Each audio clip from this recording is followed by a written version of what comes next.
where do we see some relationships that suggest balance, proportionate, counterbalance, things like that? I would say, like the very first sentence is kind of like backwards. So most people would be cautious in evil times and hopeful in good times. Okay, depending on what the poem's trying to express. So I think the big thing right now I'm focusing on is just like those proportionate relationships, and that certainly is one. So like hopeful in evil, cautious in good. Hopeful in this situation, cautious in this situation. Okay, so I would see that as a kind of a proportionate relationship. Do you see others in that stanza as well? So talking about how Jupiter, it kind of goes into the next stanza. It talks about how Jupiter imposes the ugly winter, but then he withdraws it. So I'm kind of breaking the rule because I'm extending beyond the stanza, but it does have it there. Yeah, I mean, it continues through the line, or the sentence at least continues through the stanza. It's like, so it imposes something, he gives us and then and takes withdraws us away. it. Yeah. Mm-hmm. Exactly. I think even before that, like ready for weal or woe be prepared. Okay, ready for something or something prepared. We can keep moving into that next stanza. Do you see more proportionate relationships in the next stanza? I mean, it's flat out saying that bad luck's not forever, that Apollo varies his archery, which is a weapon, by harping to awaken the muse. And the way that I took the harping in this instance is literally playing the harp. Yeah, so I mean, I think also, obviously a lot of reference, I mean, Horace, obviously writing a long time ago. Yeah. So we have a lot of like the Roman references and things like that. So like, I think what we see in this stanza is we see the introduction of an idea, which is, so bad luck is not forever.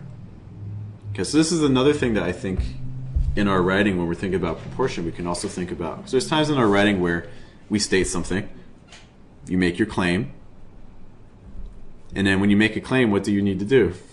Prove it. You need to prove it. It's almost like essay writing, And I'm not saying you always have to do this in your poems, but I think this is something you see a lot in poetry if you know what to look for. So we have our claim, bad luck is not forever. So now let's explain it more. So Apollo varies his archery sometimes. How do you interpret that? What came to mind was you attract more bees with honey and vinegar. So he doesn't necessarily use the arrow. His archery is literally playing the harp to awaken the muse, which muses would inspire people. Mm-hmm. I mean, sometimes he uses arrow though, right? Because sometimes he does, yes. Varies his archery sometimes. Sometimes, yeah. So sometimes he uses it, and in other instances he'll go with the softer route. Exactly. So, and this goes back to the original point, right? Because bad luck is not forever. Apollo's not always using his archery. Sometimes he's also harping to waken the muse. How I took when he varies his archery, what popped in my head was Hawkeye, and how he changes up his arrows, so he uses various arrows. In terms of, I think you could certainly make the argument that varying his archery, I mean, he's still aiming for a goal, right? Or he still has an intention to do something. You need a different arrow for a different thing. In this case, the arrow is, using the harp, the waken the muse, something like that. I could see that, How about in our last stanza? The last sentence kind of, it just says you shorten your sail when running before the wind. Most people will open their sail because when you're in front of the wind, because they make you go faster. You want to shorten it, you will open it. I think how do those last two lines compare to the first two lines? It's basically saying that you don't always want to run into things. So if you look at the proper course in life is neither always to dare the deep, nor timidly chary of storms to hug the dangerous zone. So here's basically saying when times are rough, so show spirit and fortitude in difficult straits, then shorten your sail when you run before the wind, because you want to sort of keep a level head. What came to mind was keep your highs lows and your lows highs for that stanza. Mm-hmm. And so again, you're seeing because basically if you take out, but on the other hand, I mean, the lines are almost equal length, right? So we're seeing, again, the relationship. We see it on one side and then we see it inversed or explored from the other. Okay. And from my standpoint, that first line, you know, in difficult strengths show spirit. You know, I don't think my spirit. I don't think the Lord. So difficult strengths. Mm-hmm. Praise the Lord. Give it to the Lord. Maybe. Just, I mean, obviously written from Horace believing in the gods and things like that, but God. you know, from Horace's perspective. Well, that's where my mind went to. So I think that the central idea is that one element that we can play with in poetry is that idea of proportion and balance. Everything that we're seeing in this poem is two sides, and it's also we're giving equal weight to everything, right? So it's like if I'm giving about 2 lines to, you know, that the difficult straits, then I'm giving 2 lines to the sail image. You know, if I'm giving 1 line to the gale, I'm giving 1 line to the tower, I'm giving 1 line to the strikes, the lightning, more or less, right? So the consistency aspect. It's not like I'm going to do 10 lines for one side and then 2 lines for the other. Right? We're trying to keep a relative balanced amount of energy and time for the items we introduce. Okay. Questions for me about the Horace poem? So no problem. So you're saying it's more like a balance, kind of like life, you know, because everything has 2 sides. You know, everything. In these examples.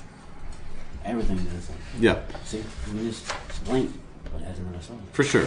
So this is something, and again, so this is all taken from Tony Hoagland's essay on Disproportion. Okay. And we don't have time to go into the whole essay, but in order to talk about disproportion, we need to make sure we understand what proportion looks like. So let's actually take a moment to get to the essay. Oh, I forgot. Carlos, you had a point before I move on. So obviously this is translated from Latin, right? Mm-hmm. But I imagine that despite that, there's been like several observations that's somewhat true to what it originally was, dude. It's always hard when you have translation, right? Because how closely are you sticking to the original? Are you more interested in getting the idea than the literal words or things like that? And I don't know who the translator was. So I can't speak to what their specific goals were. So I guess the best thing we could do is to say, in this translation, the proportion seems very balanced throughout. Intentionally. You know, I can't speak to the original, but it seems like there was an intentional attention paid to those relationships here, right? Other questions about the Horace one?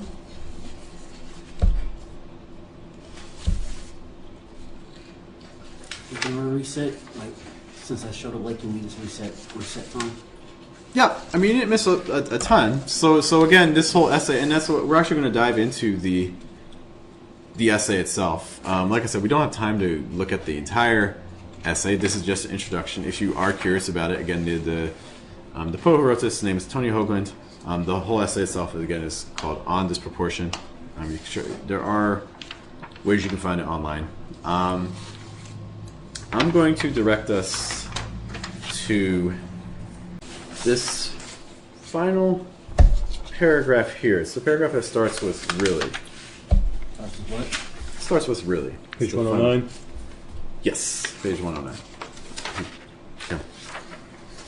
So I'm going to read this, and as I read, I want you guys to kind of just take in things. I have some questions for you.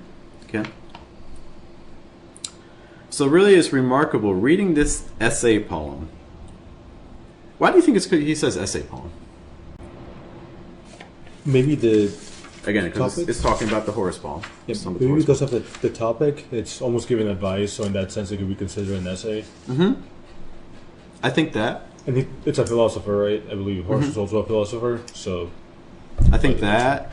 I think, again, it's constantly making cases and then explaining. Make a case, explain the case. Make the case, explain the case. Make the case, explain the case, which is... So is he saying it's a poem made into an essay?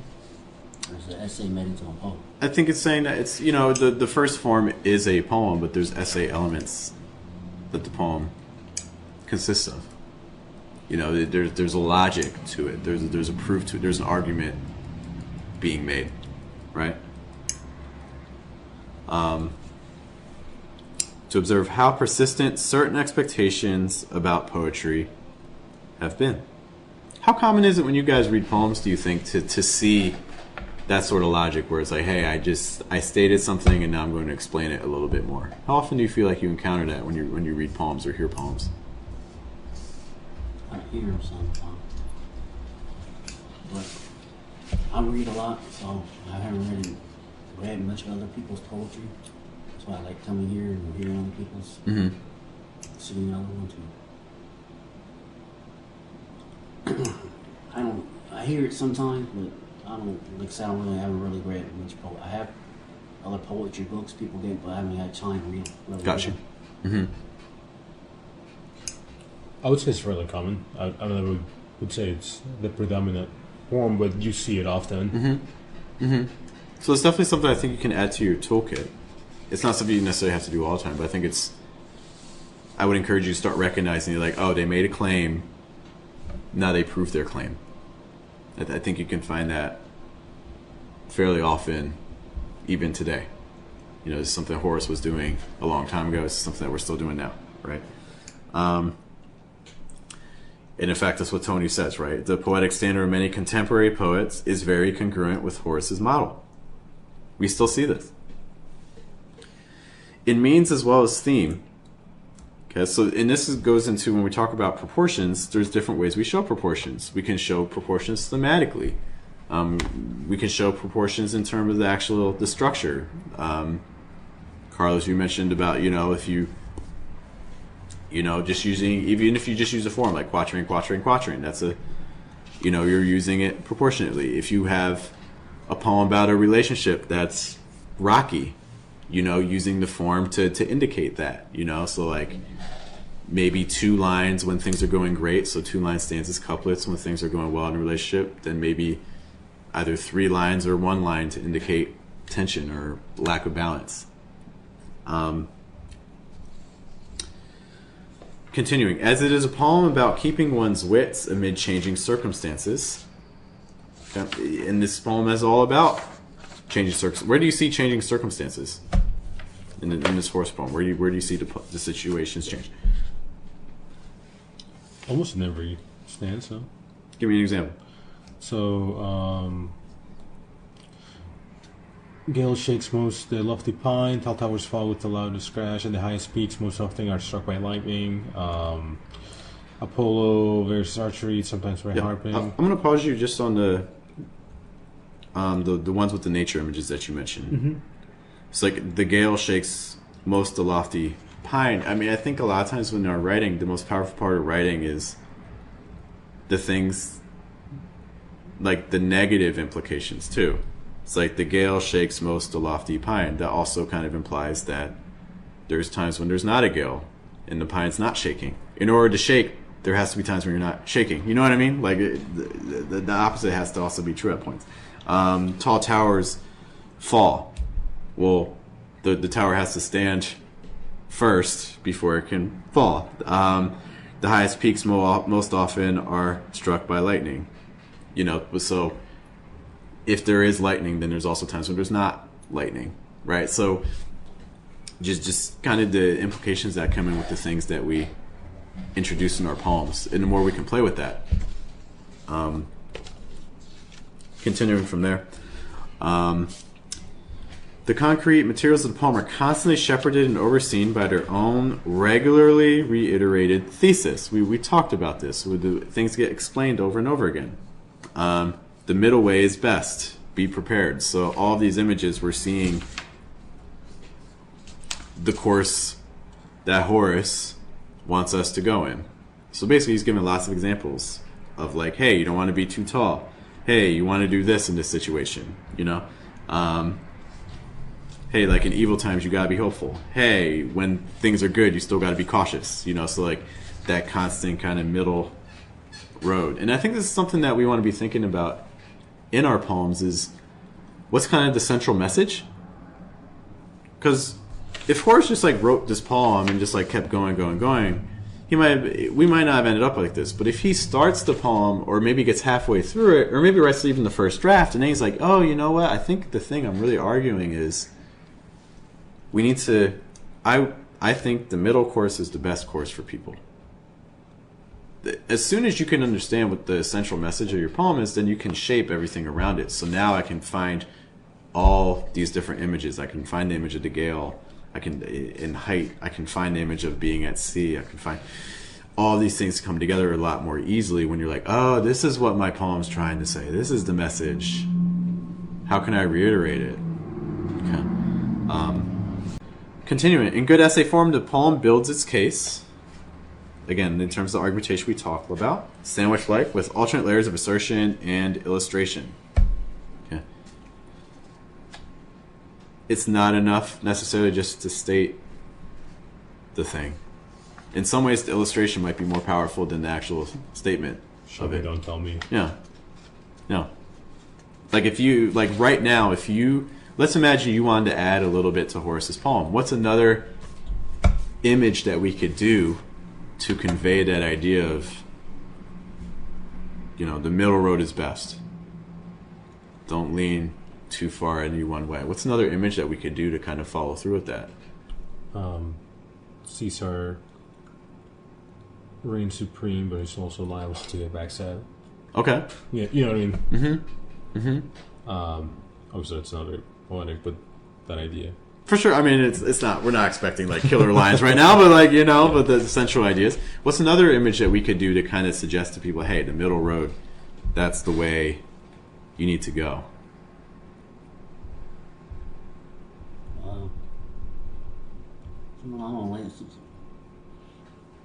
When you're going, sometimes when you're going too fast, sometimes you just need to pump the brakes.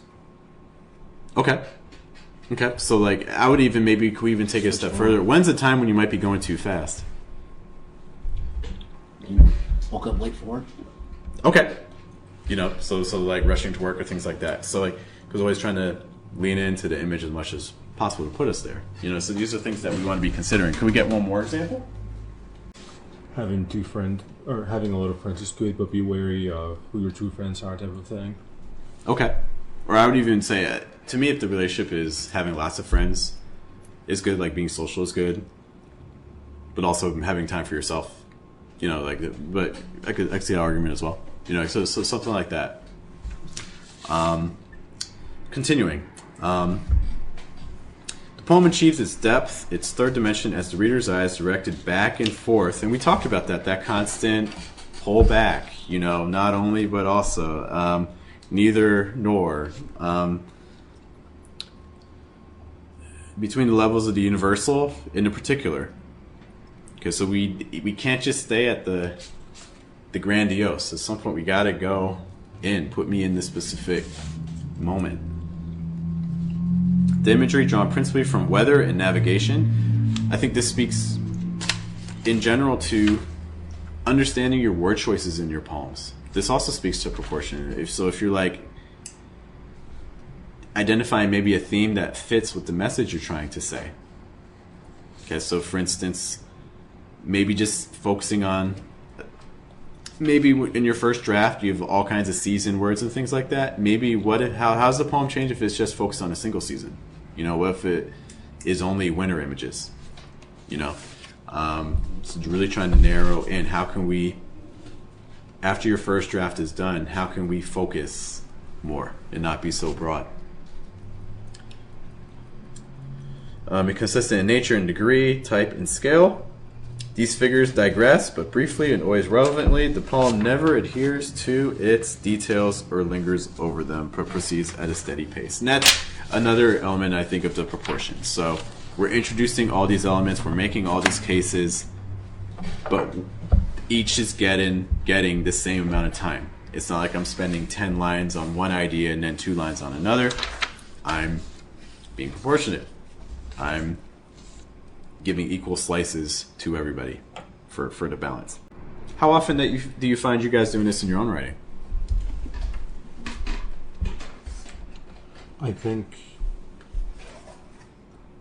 occasionally I'm trying to limit myself to a theme. So, for example, let's say that I am writing about being at the ocean, and instead of saying right or left or front or backwards, I might say aft, right? trying to put it like that. But as far as the actual, balance, it's something that I'm starting to think about more now. So.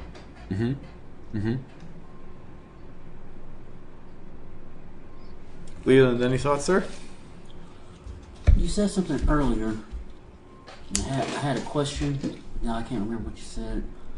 I know the question, but you said it's like balance between like things. And you said it was so it made me think of it. This Geico commercial, and he says we're discombobulated sometimes. He says, they ask, so that means we're usually always in a state of combobulation. Like, is that a word? So how do you become discombobulated? At least you're already combobulated. So like it kind of like what's when you say something, what are the implications, kind of, and like the negative of it. So like for instance, like if you say like, oh, there's a storm right now, well that implies that there's not always a storm, and there's a time when the storm isn't present. You know, it's like always kind of keeping in mind when we state something that's really powerful, because what are all the implications of every single thing that we say? The more we can lean into that, the more we can. What I find that this often does for me in my own writing is that it allows me to take out lines that aren't necessary anymore, because my one line already is doing so much work that I don't need to explain it further later because it's already understood. Yeah, I've done that in the phone. I had like, I wrote it, and I'm looking back like, oh, this feels like it's too wordy. Like I'm saying too much when basically the phrase already says it. And I'm not explaining the phrase where I don't feel like sometimes I don't need to explain it because most people know that phrase. I think, you know, and this isn't just in poetry, but just kind of communication in general, I think that communication requires trust. And I think a lot of issues that people have is they just don't trust the people they're talking to.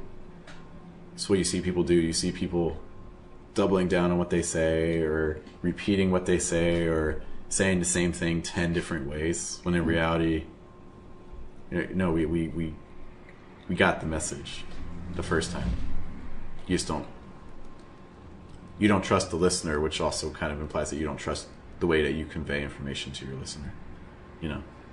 So I think if we want to be effective communicators, let alone effective poets, we have to have a lot of faith that when I say it once and I say it intentionally, that's enough, which is a scary thing. Well, sometimes I make a joke, I'll say it, somebody asks how I'm doing, I'll say it 3 times. And I always make a joke and say, well, I always say it 3 times just in case you didn't hear me the first 2. So I guess the question I would have is, what makes us not have the confidence that we were heard the first time? You know what I mean? And if there is an issue that's not allowing us to be heard the first time, what do we need to do to remove that? You know, what's causing the issue? Sometimes the issue is people don't know how to have a conversation. While you're trying to explain something, they like to talk at the same time too. You try to tell them, like, that's not how a conversation works. I talk, you talk. You can't understand what I'm saying if you're talking while I'm saying it. That's a lot of time too. It's not always necessarily a problem from our own end. That's true. Other thoughts on that before we take a look at the second piece? So I think in an instance like that where you're second guessing whether you're being too verbose with the poem, it might be worthwhile to go back to maybe when you initially introduce an idea that you expand upon later and see if there are ways to strengthen that initial line or verse we're introducing it so that it is clearly stated in such a way that you don't need to expand upon. That's what I'm gathering from what you were saying. Yeah. I think if we're thinking from a poetry, just kind of grounded in poetry, one quick example that kind of comes to mind for me a lot is even just the title of a poem. Titles are such underutilized tools, in my opinion, because titles are the frame. They let us know what the shape of the house is, before we entered a house. And, a poem that's titled, if I have a poem that's writing about like a sunny day, and the title of the poem is just sunny day, well, it's not really, I don't know where to take that. But if the title of the poem is, like the day after the breakup, well, now that poem's taking all kinds of layers to it. Versus like the day I met you. Well, that's a whole other poem, right? So like titles can do so much work if we let them. I would love to know your guys' thoughts on this. I think a big part of communication is effective communication requires a little bit of tension to it, in the sense of you're not always aware of how people are going to respond, and there has to be a little bit of energy to it, because if there's not, then the conversation is going to fall apart. I think one of the things that, like, when you first meet someone, those initial conversations are really, they can be energizing, because you don't know this person. It's like, how are you going to respond to this? It's a little bit like sword play. It's like, I'm doing this. Let me see what you do with that. I'm doing this. Let me see what you do with that. And you're constantly vibe checking to see, like, you hanging with me? You doing this? Or are we like, no, like, we're just not, and I think the same thing goes with poetry. I think as you're writing lines, especially, this is why titles are really important. This is why hooks are really important. This is why first stanzas are really important, because you and your reader are engaging to see, hey, are you going to get through the rest of this piece with me or not? A lot of times I'll have the title before I even wrote the poem. The title of the poem will pop in my head, or I'll have the last line of a poem enter my. So I'll listen to the audio book, and I say, "Oh, I like that. I'm gonna put that in a poem." And then I'll write it down. I'll say, "Okay, I'm gonna call it this," and then it might be a week, and also I'll come back to it. So I'll have the line I want in there. I'll have the title. That'll be it. Then I gotta think about it. I think just as long as we don't, because sometimes we can get so attached to a line, it's like, no, this poem, this is going into poem, this is going into poem, and then we try to, trying to fit like the elephant into the shoebox, and it's like, well, it's not always gonna work. So we're maintaining like some adaptability, because people can tell when things are forced. That's the only thing that makes me hesitant sometimes when that happens. Well, it usually works out. I haven't had that stuff. I knew what line I wanted to put in my poem, so I just had to find a poem. Got you. Yeah, it might not be the original poem, but it's like, all right, I'll find the next one maybe, or the next one.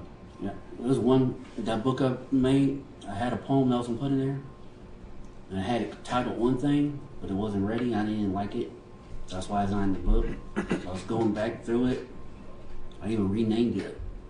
I had it named like Weird, titled it Weird, but ended up changing it to Think, because I was reading back through it, and it's like, oh, and then how I wanted it came in my head. It's like right after I got the book published, like, oh man, I wish I would have thought of this before, but I got it the way I wanted it. Yeah. So I was thinking about deleting it too. That's why I know some people say you should never delete a poem. So I was like, oh, so I ended up getting it the way I wanted it. I hear that. If it needs to be written, it needs to be out, it'll find a way to get it out.